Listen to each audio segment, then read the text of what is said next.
Welcome to the TechLink Health Podcast, an on-demand source for the top trending healthcare topics and insights. Delivered by key opinion and emerging leaders and as featured on the TechLink Health app. The healthcare industry is rapidly evolving, so our goal is to connect listeners to the most relevant insights, ranging from digital health to financial well-being to interesting side gigs. For more details, visit www.techlink.health.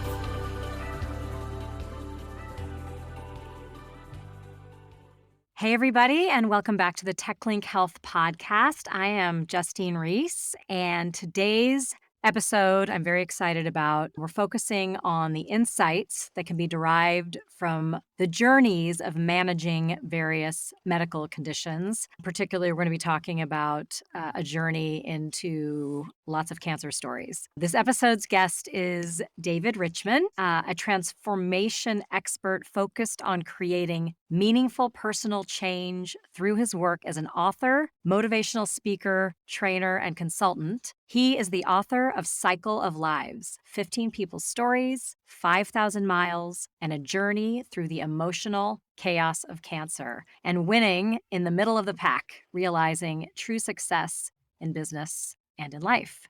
So it goes without saying that David has a passion for telling stories of transformation and helping others to create personal change. And we are super excited and look forward to getting your perspectives, David. So without further delay, we're excited to welcome David to the podcast. David, thank you for joining us. I'm glad to be here. Thank you both. Looking forward to talking to you guys. Yeah, so great. So give us a little background. Maybe you can take a moment, introduce yourself in a little more detail, particularly talking about this journey into a lifestyle transformation space and how you came to a place to start making your own transformation and looking at cancer stories across the country. It's pretty fascinating. Wow, that's a lot to unpack. Thank you for that question. Let's see. So yeah, I guess in my transformation, it's probably going basically from being an overweight smoker, sedentary, not active person, kind of a messed up personal life. Professional life was good, but I was just not in a great place. And I decided to make a change and become a different person or become who I wanted to become. And that was to focus on being athletic. Now, did that happen prior to your journey into cancer with your sister? Yes. It happened almost at the same time. So basically, I was going through this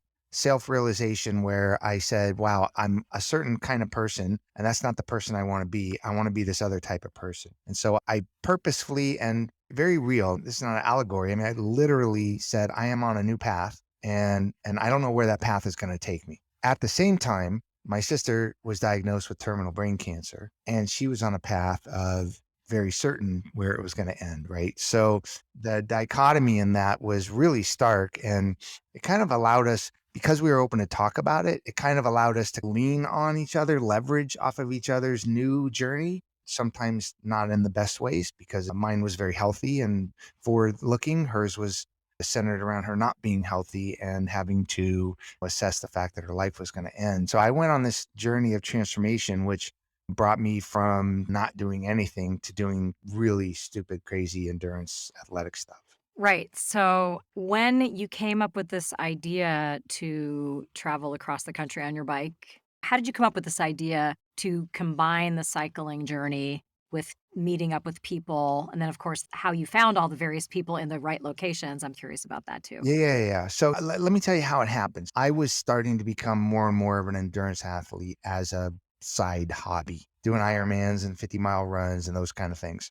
And my sister was near the end of her journey with cancer. She was kind of on her deathbed, and she said, geez, there's this event that's going to take place. It goes on for 24 hours, and everybody puts together a team. We walk around a track, and I want to be out there and watch all these people cheering me on and supporting me for this thing. Even if I have to lay in a tent and watch everybody, I'd like to do it for the whole 24 hours. And I said, well, geez, if you at your condition want to go sit there and watch people for 24 hours, I'll go 24 hours around the track. I'll be on the track the whole time.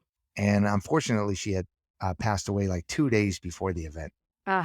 Okay. So yeah, so she couldn't have been there, but I was going to be there, obviously. And what I said was, I said, I'm going to try to go there and be as aware of my surroundings as possible, because this might be the final time that I get to be that close to those emotions and be as present about the raw effect cancer can bring to some people.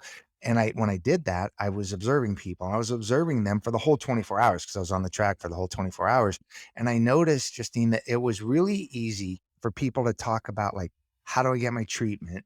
How do I navigate work, time off of work? How do I find the best doctor? How do I lower stress in my life? These kind of things they were good about. But when it came to the how do you feel about it, or talk to me about what's going on in your head, or what are you afraid of, or what are you not afraid of, or what do you want in your interactions with the people that are close to you, that was topics nobody talked about. So I said, well, that may be a good idea for my next book. And so then I went on this journey to find people that had these remarkable stories, either as a survivor or as a patient or as a caregiver, or sometimes the perspective of a doctor or a medical professional who was immersed in the cancer world. And I sought out really interesting stories so that I could talk to them about the emotional side of what they were going through, how that was affected by traumas in their lives, and how that allowed them or prevented them from forming deep connections with the people around them.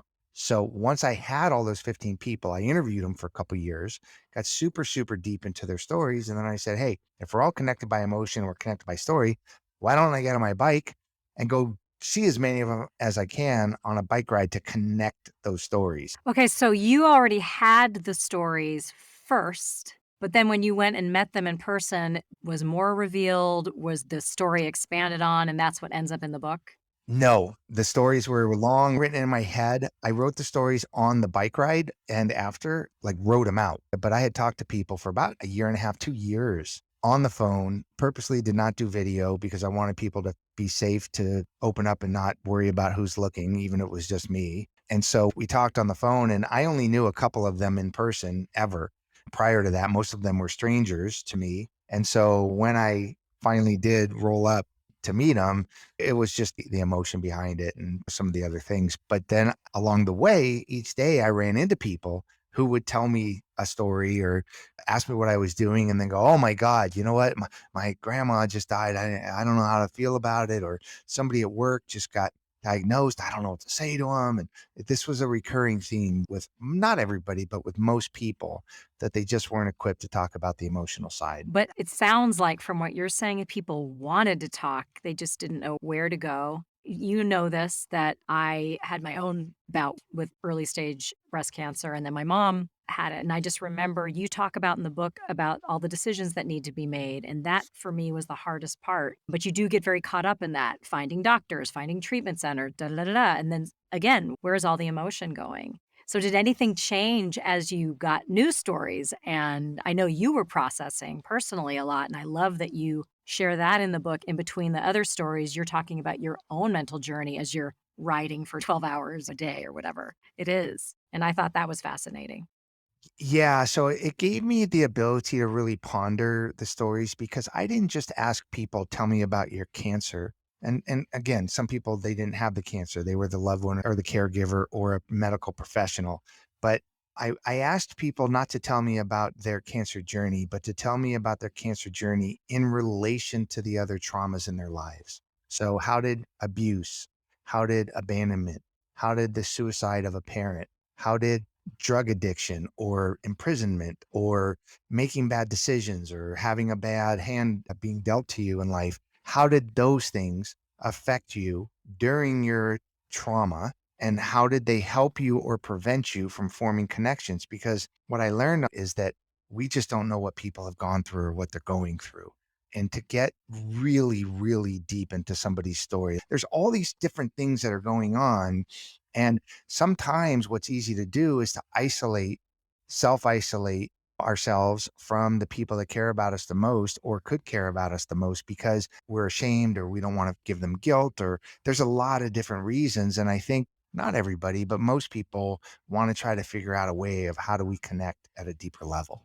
I think anything we can do to open up the doors for that. And I know that this book is helping people do that. We had another guest on, Nick Johnson that talked about executive loneliness, and the same thing. It's the sharing, the reaching out to people that people are in fear of doing and finding ways of doing that. Did you find locations or did you hear about things you didn't know about services like we have We Spark Cancer Center here in Los Angeles? Were there new resources that you found? And to tie it back into any technology, because this is the TechLink Health podcast, but any new technology that you found out about, like, wow, I didn't know that existed. More people need to know about this. Well, one of the stories, I had no idea what proton therapy was. And so there are different types of radiation. There's a different, well, not new, it's been around forever, very controversial, ridiculously expensive, like $200 million to build the facility. But the proton therapy is the way I could explain it, and anybody that's way smarter technologically than me, don't laugh at my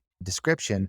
But the way that I understand it to be is when you radiate an area, you kind of radiate an area, and all healthy and unhealthy cells in that area could potentially receive the radiation. With proton therapy, they actually map out cell by cell by cell what area they want to hit with radiation. They map it out. And so they actually radiate just the exact cells that need to be radiated. So it's a super neat, amazing technology. Again, somewhat controversial, but when I talked to some patients or people had gone through radiation therapy, they had never even heard of proton therapy. In fact, the person that I was introduced to it by, one of the book participants who had used proton radiation therapy from a center down in San Diego, one of the only two in the greater Southern California area, he hadn't heard of it until a set of coincidences led him to that, and he thinks it saved his life. So that was one thing I found. The other thing that was really interesting,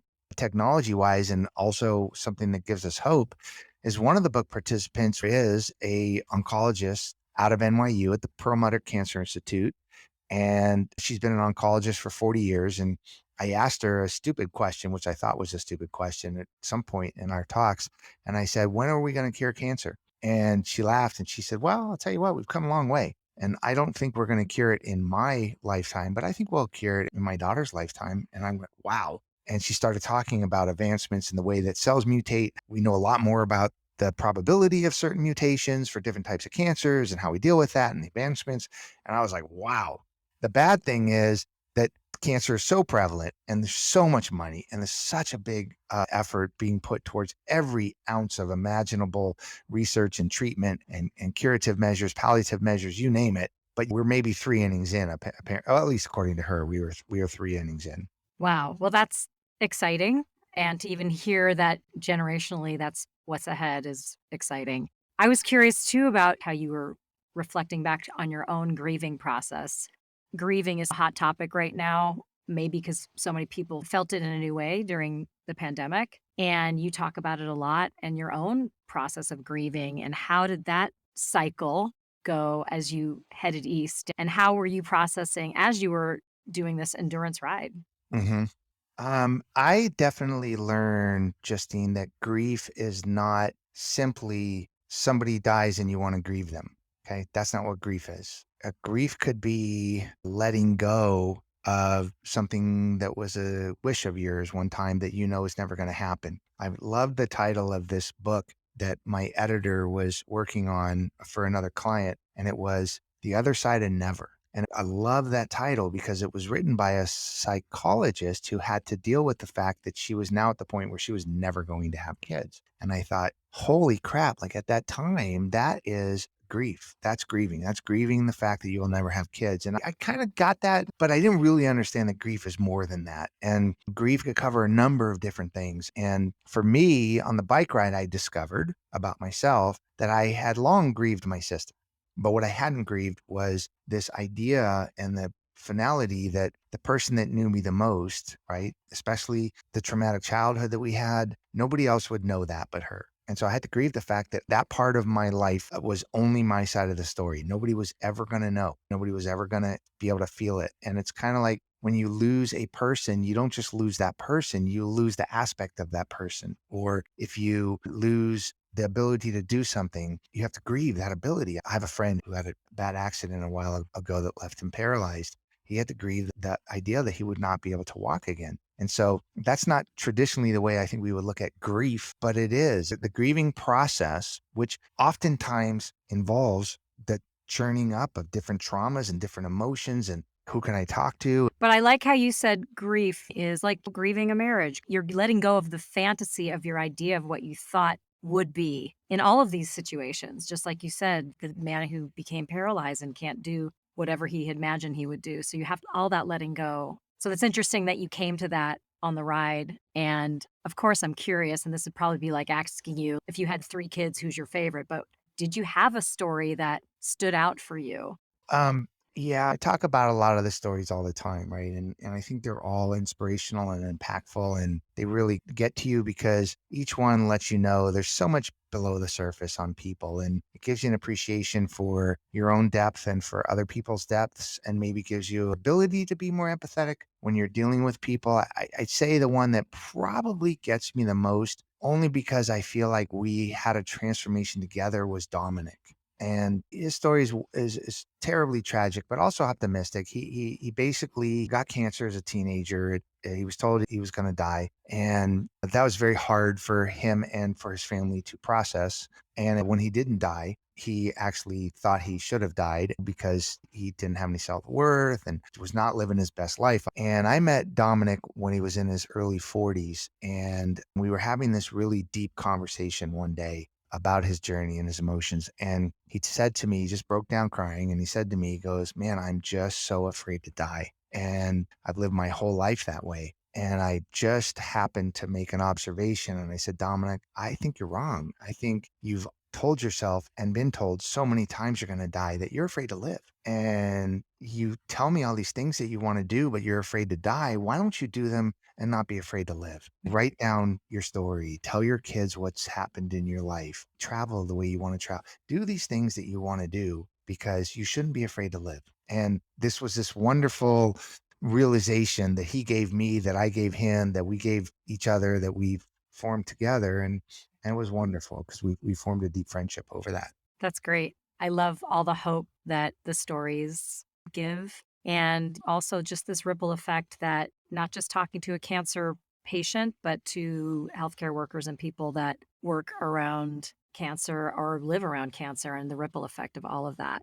Yeah, I got this great email a few weeks ago, and it was from a woman who said, "You know what? After I read Dr. Meyer's story, which is one of the last stories in the book, it's about that oncologist I mentioned." And she said, "After I saw that, I went to see my doctor, and he walked in and he looked really serious. And he said, 'Okay, how are you doing? And what are we here to do today?' And she says, 'Well, hang on a second. Why don't you have a seat? How are you today?' And it's almost making me tear up. But she said that the doctor like literally went white. He got totally emotional. He was just like, 'I'm having the worst day possible. I can't believe you just asked me that.' And she said, 'Your book taught me that my doctor might be going through something that's just as rough and emotional and traumatic as me. Why don't I take a minute and ask how he's doing?' And she goes, it was a powerful connecting moment between us. And it's not just people that we think are going through difficult stuff. Everybody's going through something or has gone through something. And it might be right at the surface. It might be long buried and long moved on from, but it might not be. And so to develop another layer of empathy is an ability to connect, I think is really important. And I think that the ability to sort of be of service to somebody who's in service all the time, but we're all doing that. Just remember Mhm. to be in service and to listen because we forget. So back to the tech stuff really quickly. Was there anything while you were writing? Did you dictate some things and have them? There's all kinds of great apps out there now that I've been introduced to. And I just have to throw this in there. I met David because I read to be one of the narrators in his book. And Mhm. I ended up getting to do that. And then I connected with him on LinkedIn because I was connected to the cancer story and my mom's a cyclist. So we do need to talk about the title of the book because it's so great. So any tech things that you used while you were writing? Look, tech's such a big word, right? But I use technology in my transformation of going from non-athlete, overweight smoker to athlete, right? I had to learn about heart rate, using a heart rate monitor. I had to learn about variable heart rate. I had to learn about sweat rate. and what my sweat was made of. I went to a testing center, Olympic testing center, to find out what my aerobic thresholds were because I had to learn about fat burning zones and carb burning zone and protein burning zones. I'm a tech junkie when it comes to endurance athletics. I use a Garmin. I've used heart rate straps, heart monitor straps. I know all of my training zones. I look at my stats all the time. I use technology and feedback. I know if I'm starting to become sick. I know because I know what my resting heart rate is and I monitor that. I really use technology a lot. The biggest tech thing I used on the bike was headphones. I used earbuds because Uh-huh. most of my time I'm on the freeway and I got 80-mile-an-hour big rigs going by me 2 feet away. I was on the interstate for most of my ride because I had to get from point to point. And that is very harrowing. So I listened to a lot of podcasts and a lot of loud music because I needed to drown out the sound of the traffic. But I use technology for everything. But certainly, if you're going to go from being accidental or not paying attention to your fitness to being fit and paying attention to your fitness, the amount of wearables that are coming out right now are unbelievable. Well, what would you recommend for a novice or somebody who loves to work out, but they're really not into the technology, and maybe you're getting into a certain age and you want to pay more attention to metabolic resting heart rates and things like that? I'll tell you the simplest thing, and it's the hardest thing to learn. Maybe it's not for a lot of people, but simplest math took me forever to figure out. Here's the math. The math is if you want to lose weight, you need to take in less calories than you burn. Okay. Sounds simple. It's not simple because what kind of calories do you burn? How do you burn calories? Is going for a walk at lunch at the office, working out and burning calories? No. Is standing up from your desk instead of sitting down burning calories? No. Is racing across the street burning calories? Yeah, maybe.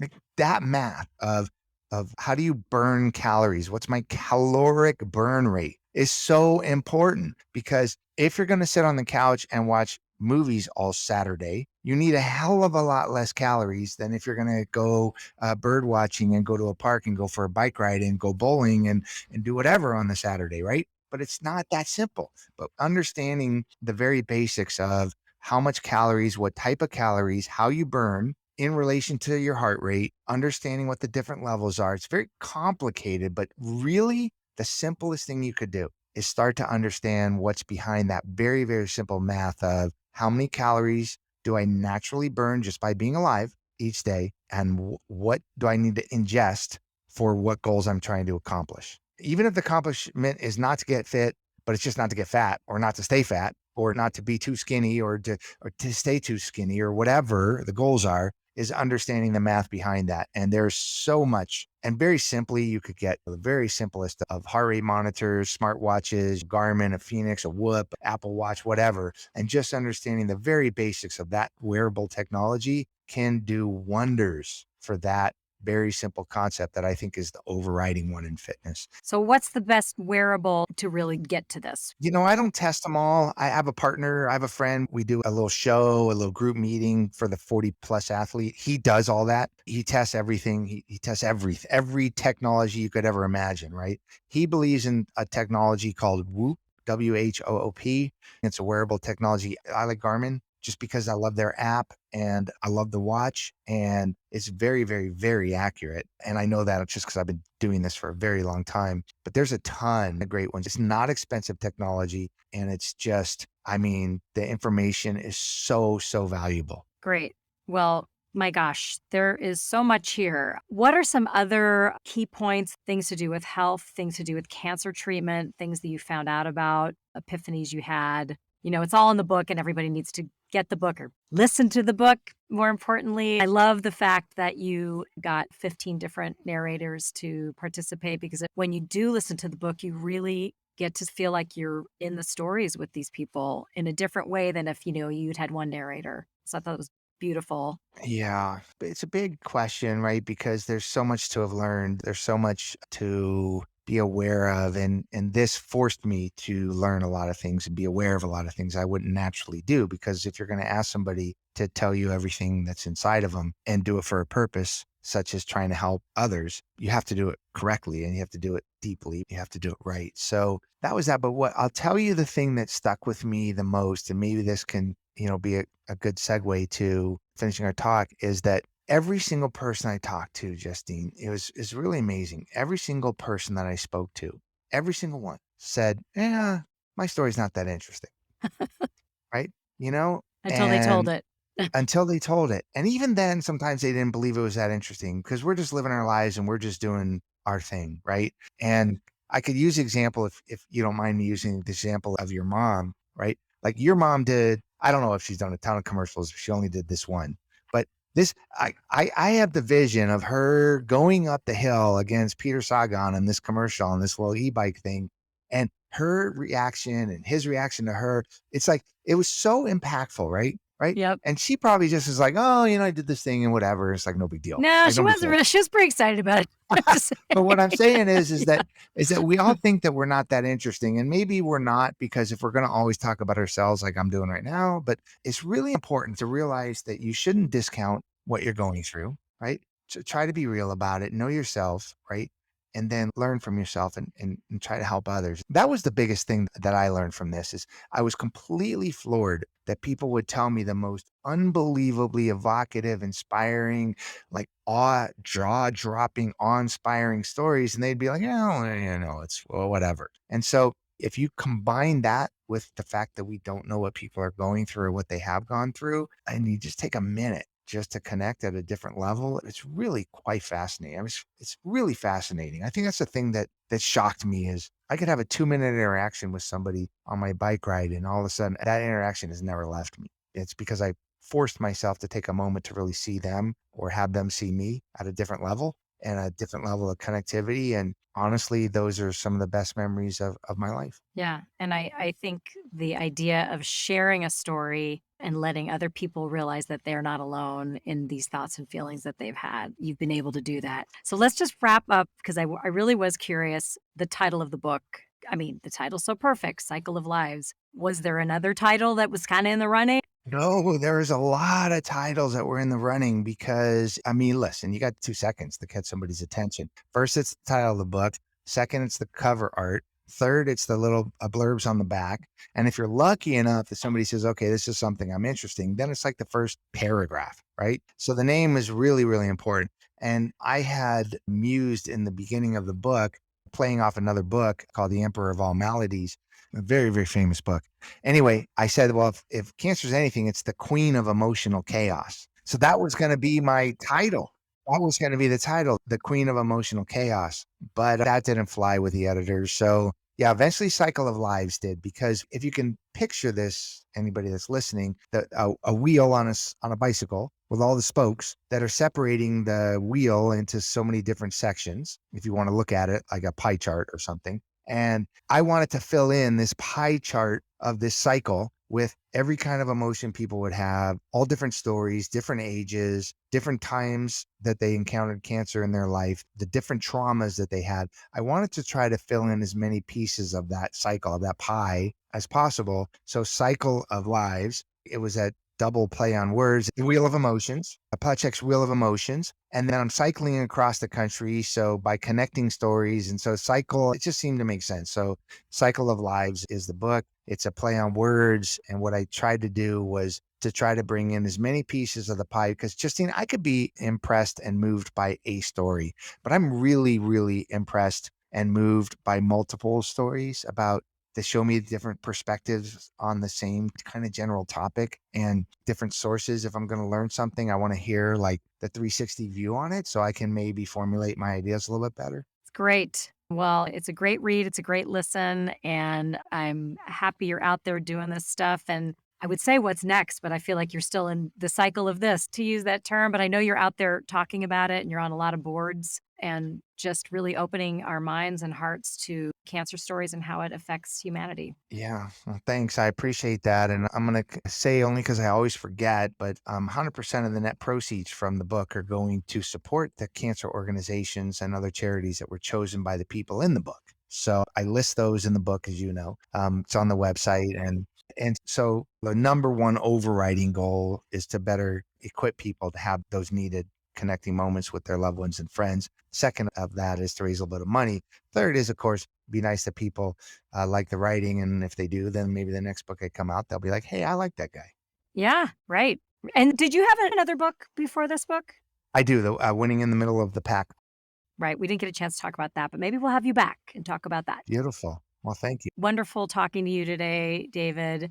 Thanks for joining us on the TechLink Health podcast, Cycle of Lives by David Richman. Check it out on various platforms like Amazon and check him out on LinkedIn. And we'll talk to you soon. Thank you, Justine. Thanks for listening to this episode. TechLink Health is a healthcare advisory platform for consumers and organizations to stay informed with the latest insights while connecting with healthcare experts for telehealth, e-consults, and consulting services. For more details, visit www.techlink.health.